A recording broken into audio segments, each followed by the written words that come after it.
On se demande souvent pourquoi aller chercher dans son passé, pourquoi aller s'occuper des traumatismes alors qu'ils ont déjà été vécus. Alors ce qui se passe, c'est que, en fait, ce qui s'est passé au départ, ce qui a été traumatisant, va faire en sorte que l'on va avoir un comportement. On va réagir à cette situation, à ce qu'on a entendu ou à ce qu'on a vu, et on réagit de manière à être dans la survie. Donc on se protège.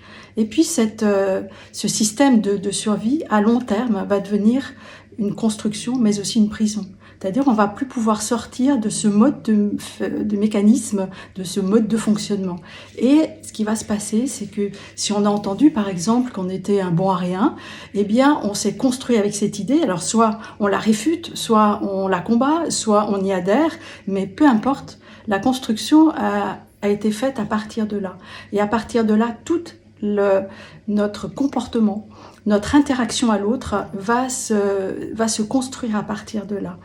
Et souvent, il se trouve que si on y adhère et que l'on y croit, tout dans notre vie, puisque tout est attraction, va faire que l'on va rencontrer des personnes qui vont nous conforter dans l'idée que l'on est un bon à rien. Alors, ça semble effectivement très court, hein. Je ne peux pas en une vidéo, en quelques minutes, expliquer, c'est beaucoup plus complexe que ça, mais en quelques mots, c'est un peu comme ça que ça se passe. D'où l'intérêt d'aller chercher son traumatisme, non pas pour l'alimenter, non pas pour le cultiver, mais au contraire, pour déraciner ce qui peut encore continuer à être une herbe qui nous empoisonne et y mettre autre chose à la place. Parce qu'il faut mettre autre chose à la place pour que ça devienne une situation qui nous a fait grandir, dans le sens ça nous a donné des forces plutôt que ça nous a détruits. Et c'est dans l'idée de retrouver toujours plus de force et de confiance en soi que je pense, en tout cas j'adhère à cette idée que d'aller à l'intérieur, pour autant qu'on en souffre évidemment, si on se sent bien comme on est, il n'y a pas de raison d'aller faire quoi que ce soit. Mais si on sent qu'à un moment donné, nos mécanismes deviennent des perturbateurs plutôt que des élans pour aller de l'avant, alors il faut faire quelque chose.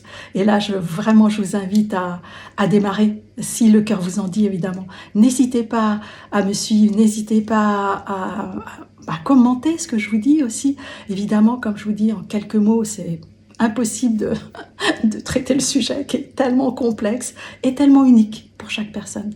Donc c'est vrai que c'est uniquement dans la relation en tête à tête que l'on peut aller plus dans le sujet et certainement plus en profondeur et de manière très ciblée pour chaque personne.